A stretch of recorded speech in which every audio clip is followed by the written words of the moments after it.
ओम शांति। तुम्हें यही चिंता रहे कि हम कैसे सबको सुखधाम का रास्ता बताएं। सबको पता पड़े कि यही पुरुषोत्तम बनने का संगम युग है। তোমাদের মধ্যে এই চিন্তাই যেন থাকে সকলকে কিভাবে সুখধামের রাস্তা বলে দেব, তবেই সকলে জানতে পারবে। কারণ এটা হচ্ছে পুরুষোত্তম সঙ্গম যুগ, অর্থাৎ উত্তম হওয়ার জন্য এই যুগ। তোমরা বাচ্চারা নিজেদের মধ্যে কিভাবে ধন্যবাদ দাও। তোমরা বাচ্চারা আত্মারা যখন বাবার বাচ্চা হয়েছো, মানে বাবাকে জেনেছো, চিনেছো, আর বাবার কাছ থেকেই সুখ শান্তির এগুলো অনুভব করছো। বাবার কাছ থেকে যে এগুলো পারছি তার কারণে আমরা একজন আরেকজনকে ধন্যবাদ দিতে থাকি। এটা তো জানো যে সব আত্মার পিতাই হচ্ছেন পরমপিতা পরমাত্মা। কারণ লৌকিক বাবাকে কখনো পরমপিতা বলা হয় না, কিন্তু পরমপিতাকে সকল আত্মার পিতা বলা হয়। পরমপিতা তো একজনই। দুনিয়াতে মানুষ পরমপিতাকে ভুলে গেছে, এই জন্য মানুষ দুঃখ ভোগ করতে থাকে। সেই জন্য পরমাত্মা এই সময় এসে দুঃখ দূর করে সুখ দিতে থাকে। सब तो सुख धाम में नहीं जाएंगे, कुछ सुख धाम में कुछ शांति धाम में चले जाएंगे। সবাই তো সুখধামে যাবে না, কিছু আত্মারা আছে সুখধামে যাবে, কিছু আত্মারা আছে শান্তি ধামে যাবে। কারা সুখধামে যাবে? যারা শিব বাবাকে চিনেছে, জেনেছে এবং পুরুষার্থ করছে, তারাই একমাত্র সুখধামে যাবে। বাকি সবাই शांति धाम में जाबे। तुम सुख धाम में रहते हो तो बाकी सब मुक्ति धाम में। তোমরা যখন সুখ ধামে থাকবে বাকি সব আত্মারা মুক্তি ধামে থাকবে। মুক্তি ধামকে বলা হয় ঈশ্বরের ঘর। वहाँ तो आत्माएं शांति धाम में रहती है, शरीर नहीं रहते। পরম ধামে আত্মারা শান্ত অবস্থায় থাকে, ওখানে শরীর থাকে না। শিব বাবাকে স্মরণ করবে তো পবিত্র হয়ে যাবে, আর তা না হলে পবিত্র হতে পারবে না। सर्विसेबल बच्चे जो है नाम बार बार पुरुषार्थ अनुसार उनको ये चिंतन रहता है, तुम ब्रह्मा मुख वंशावली ब्राह्मणों को ही बाप ने अपना परिचय दिया है। सारी दुनिया के मनुष्य मात्र के पाठ का भी परिचय दिया है। তোমাদের এটাই চিন্তন করতে হবে কিভাবে আমরা বাবার পরিচয় সকলকে দেব, সেবা করব। তোমরা ব্রহ্মার মুখ বংশাবলী ব্রাহ্মণ হয়েছো, তো সেই জন্য বাবার পরিচয় তোমাদেরকেই দিয়েছে। এখন তোমাদের কাজ হচ্ছে বাবার পরিচয় সকলকে কিভাবে দেব। आप सबको कहते हैं अपने को आत्मा समझ मुझे याद करो तो खुदा के घर चले जाएंगे। এখন বাবা বলছেন নিজেকে আত্মা মনে করে আমাকে যদি স্মরণ করো তবেই পরম ধামে পৌঁছে যাবে, অথবা স্বর্গে পৌঁছে যাবে। ওখানে তো একটাই ধর্ম থাকে।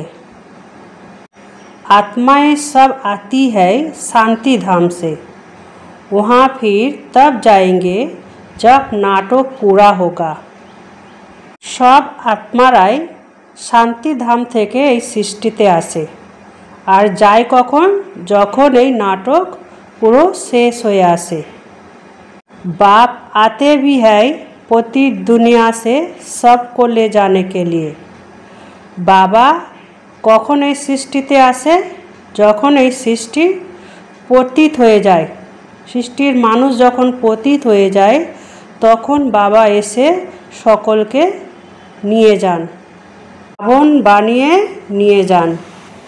अभी तुम बच्चों की बुद्धि में है हम शांति धाम में जाते हैं फिर सुख धाम में आएंगे।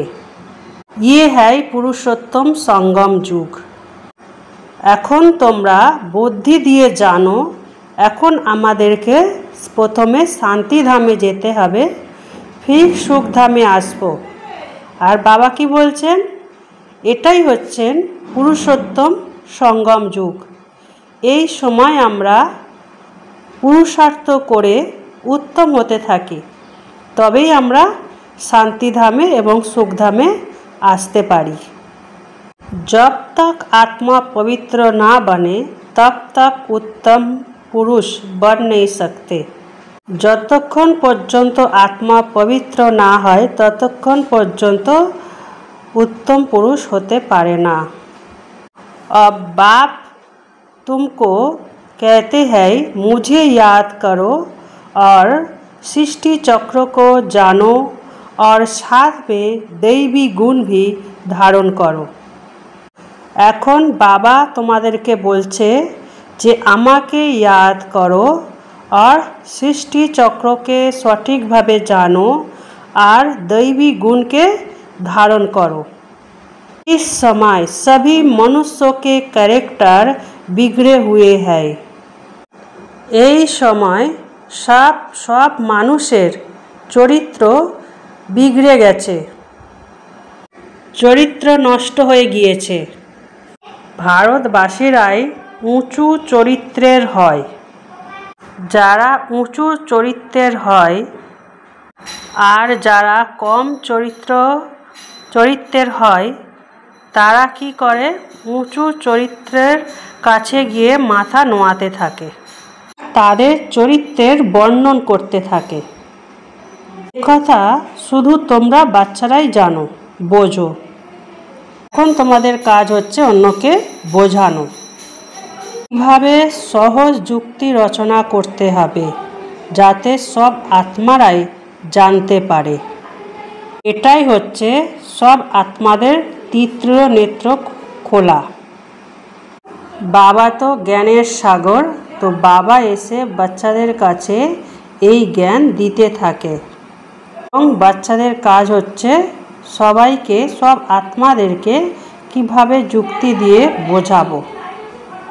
দুনিয়াতে মানুষ বলে ভগবানের কখনো নাম রূপ হয় না, কিন্তু শিব বাবা কি বলেন, এই পৃথিবীতে প্রত্যেকটা জিনিসেরই নাম রূপ দেশ কাল সব কিছুই আছে। এটাই মানুষ থেকে দেবতা হওয়ার পুরুষোত্তম সঙ্গম যুগ। মানুষকে নমস্কার করে না, মানুষ ভগবানকে অথবা দেবতাদেরকে নমস্কার করতে থাকে। শিব বাবা কখনো বিচার সাগর মন্থন করেন না, কারণ তিনি হচ্ছে জ্ঞানের সাগর। তো বাচ্চাদেরকে জ্ঞান দিচ্ছে, তো বাচ্চাদেরকে এখন বিচার সাগর মন্থন করে দুনিয়ার সব আত্মাদেরকে বোঝাতে হবে, শেখাতে হবে। কারণ এই সময় সব আত্মারাই তমপ্রধান হয়ে গেছে। গোল্ডেন দুনিয়াকে পিওর বলা হয়, পিউরিটি থাকে। আত্মা প্রথমে পবিত্র থাকে, শতপ্রধান থাকে, ফির ধীরে ধীরে নিচে নামতে থাকে, তো একটু একটু করে খাদ পড়তে থাকে। আর যখন তমপ্রধান হয়ে যায় তখন বাবা এসে সব আত্মাদেরকে শতপ্রধান বানায় আর সুখী বানায়, অর্থাৎ সত্যযুগে নিয়ে যায়। সুখধামে শুধু ভারতবাসীরাই থাকে, বাকি তো সবাই শান্তিধামে থাকে। শান্তিধামে সব পিওর থাকে, কিন্তু এখানে যখন আসে ধীরে ধীরে অপবিত্র হতে থাকে। তো প্রত্যেক আত্মায় প্রথমে শতপ্রধান, ফির রজ, ফির তম অবশ্যই হতে হয়। সেই জন্য শতপ্রধান বানানোর জন্যই বাবার পরিচয় সকলকে দিতে হবে। দেহের সব সম্বন্ধকে বুদ্ধি দিয়ে ভুলে নিজেকে আত্মা মনে করে বাবাকে স্মরণ করো। তবেই কি হবে, এই যে 5টা ভূত আছে, কাম, ক্রোধ, লোভ, মোহ, অহংকার, এই ভূতগুলো তোমার থেকে দূরে চলে যাবে। যখন আমরা দুঃখ ধাম থেকে মুক্ত হয়ে সুখ ধামে যাব, তখনই একমাত্র ধন্যবাদ দেওয়া দরকার হয়। এই সময় বাবা বোঝাচ্ছেন যে তোমরা একজন আরেকজনকে ধন্যবাদ দিচ্ছ। এই সময় বেহাদের বাবা এসে মুক্তি আর জীবন মুক্তির সম্পত্তি দিচ্ছেন, সেই জন্য মুবারক। আমরা কতখানি ভাগ্যশালী আত্মা, কারণ আমরা ভগবানকে পেয়ে গেছি, মানে লটারি পেয়ে গেছি। তোমরা ভেতর থেকে খুশি পাও। বাবা বোঝাচ্ছেন তোমাদের এখন দুর্গতি থেকে সদ্গতিতে যাচ্ছ।